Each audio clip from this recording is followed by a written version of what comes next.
Dear students, this is the continuation of our previous topic, electronic configuration, and we in the previous video had discussed up to aluminium. Electronic configuration of aluminium can be written as core of neon equal to 10 electrons, 3s2 and 3p1, which means 3px1, y and z impurity, so it is a member of boron family. Silicon with atomic number 14 has the electronic configuration core of neon 3s2 and 3p2, which means 3px1 and 3p y1 and 3pz is empty, and the this electronic configuration is quite similar to the electronic configuration of carbon, so therefore it is the member of carbon family. Then phosphorus and sulfur. Electronic configuration of phosphorus is core of neon and 3s2 and 3p3, which means x1 y1 and z1 3p3, and the sulfur has a neon 3s2 and 3p4, which means 3px2 3py1 and 3pz1, quite similar to the valence electronic configuration of oxygen. Therefore oxygen and sulfur are the members of same group.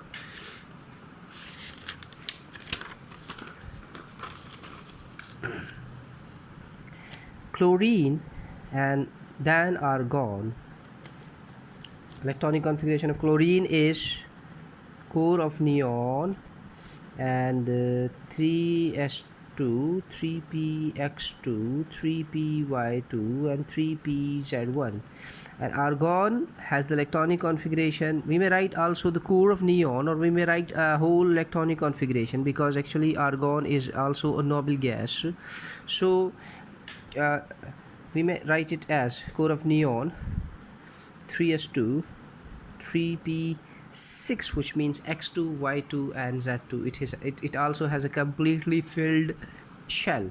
On each noble gas the shell is completed, and therefore noble gases are highly inert elements. They do not undergo chemical reactions, they do not combine with other elements, they remain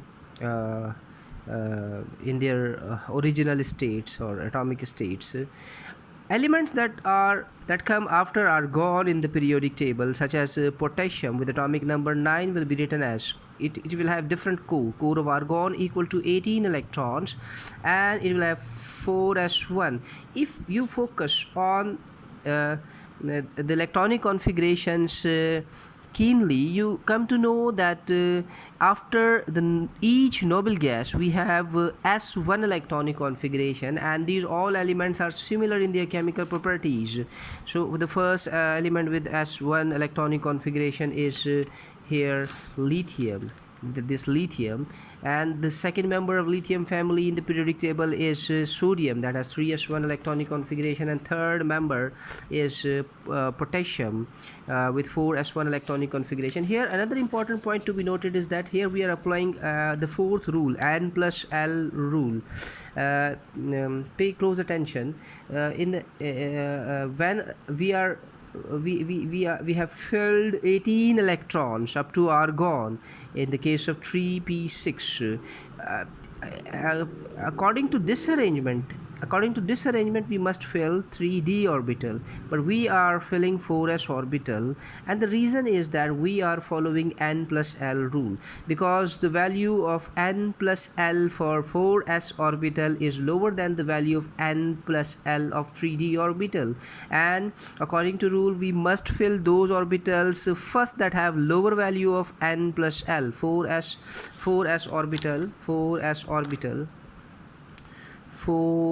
orbital has the n plus l value. It has n equal to 4, and the value of s is 0, so it is 4 plus 0 equal to 4. And for d, third d orbital, the value of n is 3, and for d we have the value of n equal to 2, so it becomes 5. So the value of 3D is a higher, n plus L value of 3D is a higher than the n plus L value of 4s. Therefore we are filling 4s instead of 3D in this case.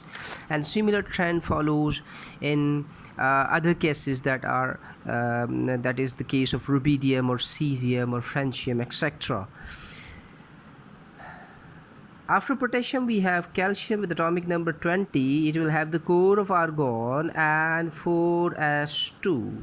S has only the ability to occupy 2 electrons because it is always a single orbital. Unlike P and D, there are not more than one orbital in case of S. So calcium has 4s2 electronic configuration, and the elements that are coming after calcium, such as scandium, and this is all 3D series, from scandium to zinc, these are 10 elements that have the filling of electrons in 3D sub-energy shell. The electronic configuration of them will be argon, core of argon, 4s2 and 3D and 3d1. Again, this 3d1 means the single electron in the very first D XY for scandium, atomic number 21, and then from scandium to zinc we have total number of 10 elements: scandium, then titanium, vanadium, chromium, manganese, iron, cobalt, nickel, copper, and zinc. Titanium has argon, 4s2 and 3d2, which means 3dxy1 and 3dyz1. This is Hund's rule. These are actually degenerate orbitals. There are 5 number of d orbitals, and they have degeneracy, and they are always first singly filled when they are available.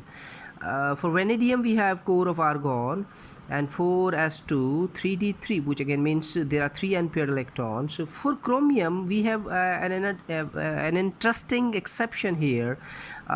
We have 4s2 and this is 4s1 in fact, and 3d5. One of the electrons of S, in all the previous cases we are having s2, but only in the case of chromium, and later in the case of copper we will witness that one of the electrons of S is excited to the D sub energy shell.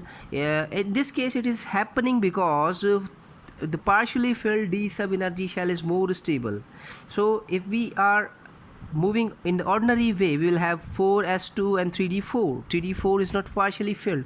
Total number of electrons that D can occupy 10, so the partial filling means 5 electrons.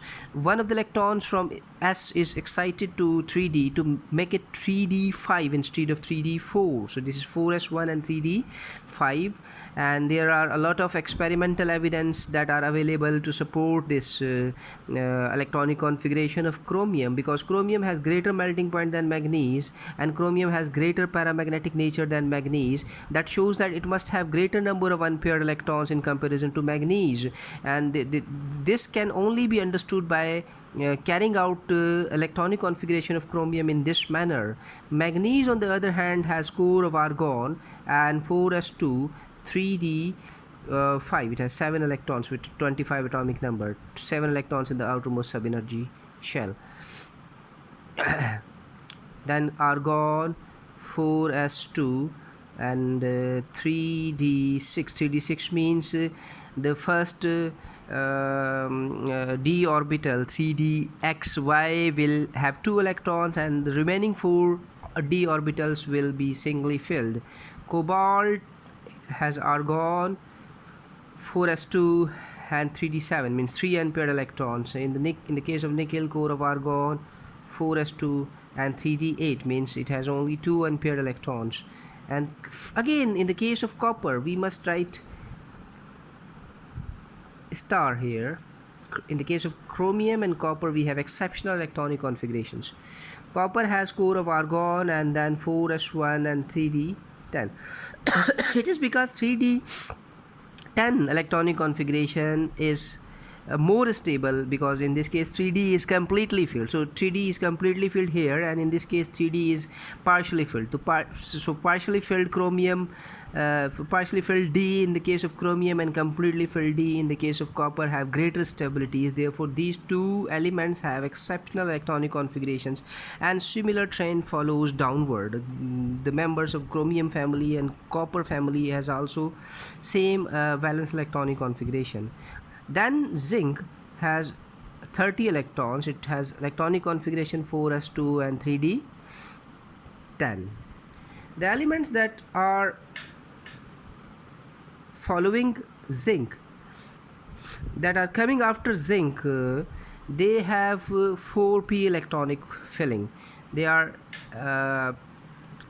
gallium, then germanium, arsenic, then selenium, and then bromine, and then krypton. Up to krypton we have 36 electrons. This is the next to noble gas. After argon we have krypton with atomic number 36, and after krypton we are again having filling of electrons in the s orbital, but that this s orbital will be here 4s, and the next s orbital will be 5s, that comes after krypton. And then after krypton we have rubidium, that has 37 atomic number, and then we have strontium with atomic number 38, and after that we fill the d energy 4d orbitals in the similar manner, and then we again have a d series of 10 elements up to silver. So this was all about electronic configuration. We hope that you may have learned from this lecture and the previous lecture about electronic configuration a lot. We'll be discussing much more about chemistry in our coming videos. So stay in touch with us. Thank you for watching.